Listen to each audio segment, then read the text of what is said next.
Alan, I saw 28 years later, The Bone Temple. I I did know too. you're not a big horror fan. That's okay. I I saw did it. watch it, just to let you know. Oh, you did? Yeah. Okay. Well, let me get it going for you here. Uh Kick it off. Spike has now joined the Jimmies. The Jimmies.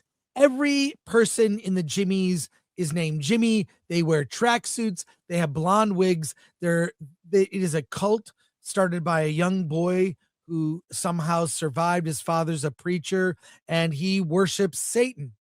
And he is roaming the wasteland, probably a worse threat than the zombies because he's preying on other people and families.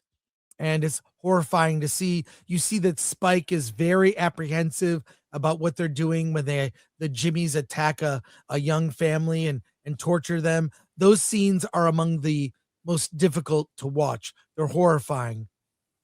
Absolutely horrifying. Ray Fiennes' character, the doctor, has formed a odd friendship with the big, large, infected man The with the Alpha. being naked.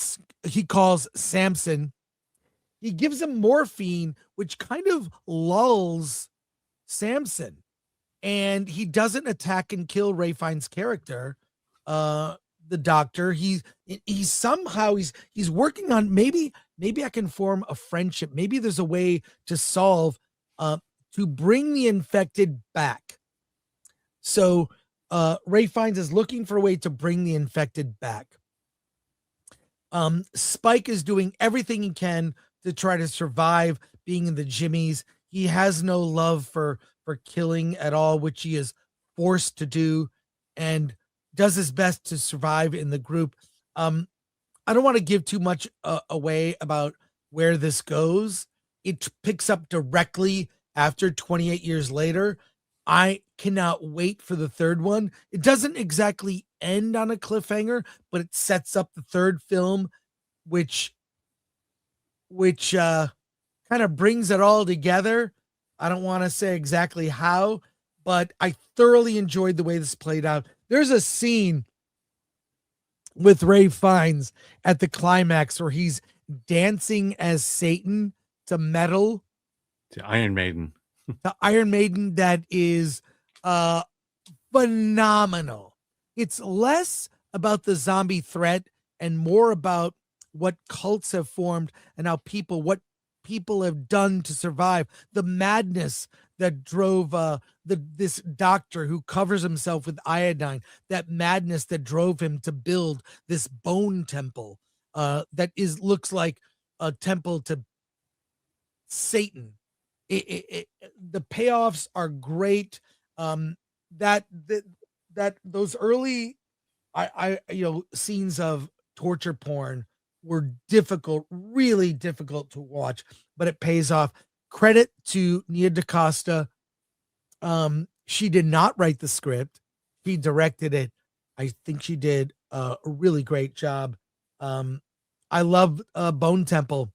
I can't wait to see the follow up now. Alan, what did you think of Bone Temple? Yeah, for the most part, I agree with you. The first half of the movie was difficult. It's just pure torture porn.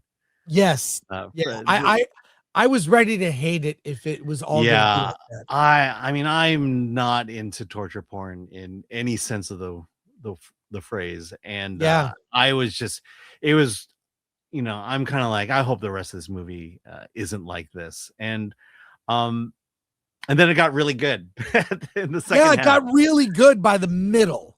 Yeah, it was like, look, I think what I disliked about 28 years later was the movie didn't live up to its trailer. It had one of the Yeah. best trailers that we had seen in a very long time, and came nowhere near meeting those expectations. This one, fortunately, had lower expectations, had a very had a decent trailer that pretty much delivered on that, and more so with the ending, with that final stage, which I won't talk about.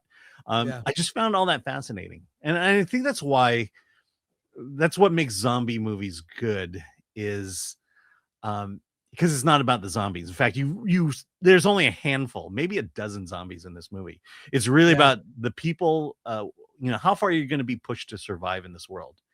And then the whole thing with Samson was fascinating. Yeah, I really hadn't seen any of that in other zombie movies. And I thought it was like, oh, that is smart, and that makes a lot of sense. And and the payoff is there. So I would say regarding this movie, just know that the Jimmies are really bad people, just like the late night Jimmies. And kind of go into the film halfway through, and you'll have a really good time. Well, what I liked about it too, as a fan of the zombie movie genre, the George Romero films, Mhm. some call it the Romero verse of early Walking Dead. I think it got tired and repetitive and boring by the end. I cut out. I dipped out after like season 3 or 4. But it introduces ideas we have not seen before. Mhm. The doctor character, Ray Fiennes' doctor character, Samson, how a young boy would survive, what he'd do to survive, how he actually joins the Jimmies, how he Mhm. overcomes that, Yeah, that was what good but he's gross. good but gross, but that was a great scene. It's a great scene. The whole Mhm. idea of these Jimmies, they're kind of almost the lead guy, Jimmy, uh, is how he's still kind of a mind of a child, Mhm. you know? Um, his life changed when he was a kid. He's kind of frozen at worshiping Teletubbies and Satan. He's the world has Yeah, driven him mad. I really, really enjoyed it. Can't wait to see what happens next. Um, yeah. stay to the end. I'll say this about Nia DaCosta: she is a good director of good material. Give her a good script, and she can direct the Yes, hell out of it. yes. I mean, she wrote the Marvels, co-wrote, Oh, and it was yeah. terrible. And she should stick to directing. She's solid. She got the tone right, and she understood the script and the story, and it showed in this movie. Yeah. So we both recommend it. Yeah. And you don't even like horror movies in your No, that's what recommend. I'm saying. Go in an hour in. There you go.